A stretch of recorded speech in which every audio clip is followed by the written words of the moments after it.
Money comes in, money goes out. But for most people, it always seems to go out faster than it comes in. They work hard, get paid, and yet, by the end of the month, they're left wondering, where did it all go? The simple truth? Wealth isn't built by how much you earn. It's built by how much you keep. No matter how high your income is, if your expenses rise just as fast, you'll always be running in place. Spend less than you earn. It sounds obvious. It sounds easy. But if it were, everyone would be financially free.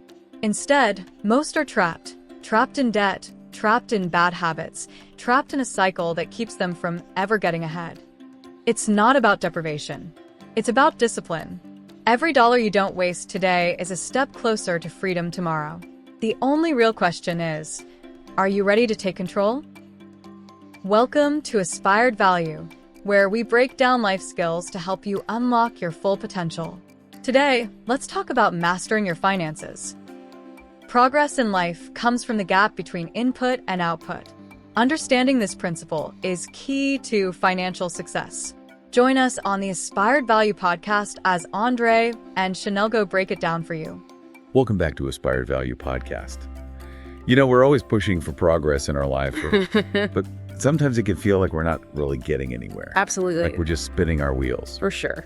Well, today, I think we've got something that can help. Okay. We're going to be talking about this framework. It's called the equation of progress. I like that. And it's a really simple but insightful way to think about making real progress towards your goals. It really is. It's a great way to visualize kind of what's going on Absolutely. When we're trying to achieve things. Yeah, and we're going to use some real life examples so you can see how it works. Perfect. So the basic equation is this. Okay. Input minus output equals progress. I love it. Right. Yeah, absolutely. And, I think a good way to think about it is like, imagine you're trying to save money.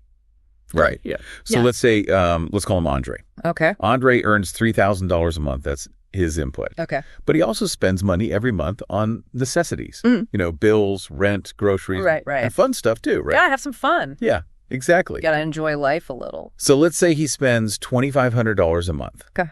That's his output. Got it. So if we use the equation, $3,000 of input minus $2,500 of output equals $500. That's his progress. That's his progress. That's his monthly savings, right? Exactly. And you might think, well, $500, that's not a ton of money. It doesn't seem like a lot, right? But if you look at it over the course of a year, oh yeah, that's $6,000. It adds up. Right. And you can do a lot with $6,000. Yeah, absolutely. You can invest it. Start a side hustle. Exactly. I mean, the possibilities are endless. Yeah. Yeah, they're endless. So it really shows how even small, consistent progress can make a huge difference over time. For sure.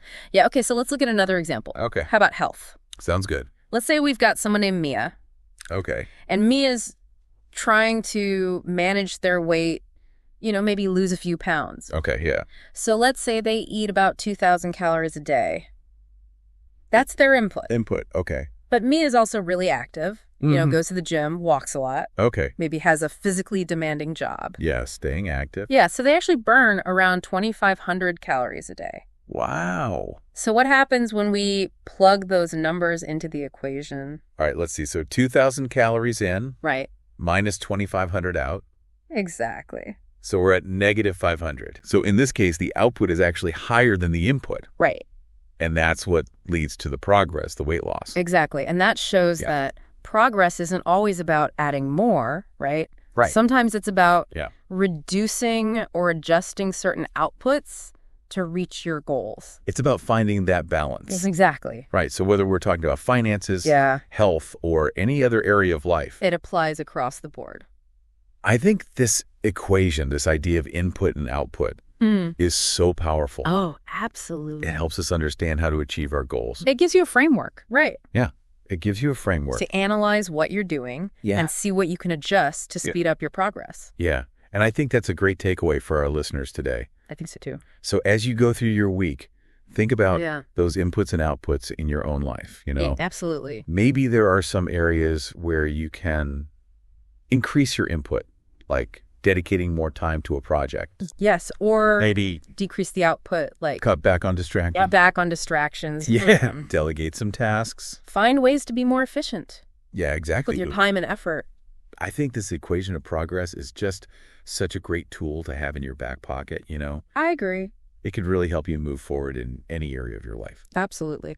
So thanks for joining us today on Aspired Value Podcast. Alex of you. We hope you found this episode helpful and motivating. We'll see you next time. And we'll see you next time. Despite this simple principle of input minus output equals progress, many people still struggle.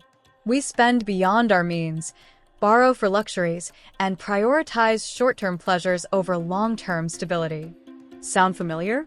Join us for part 2 of our series, Spend Less Than You Earn, as we explore common financial pitfalls and, more importantly, how to avoid them.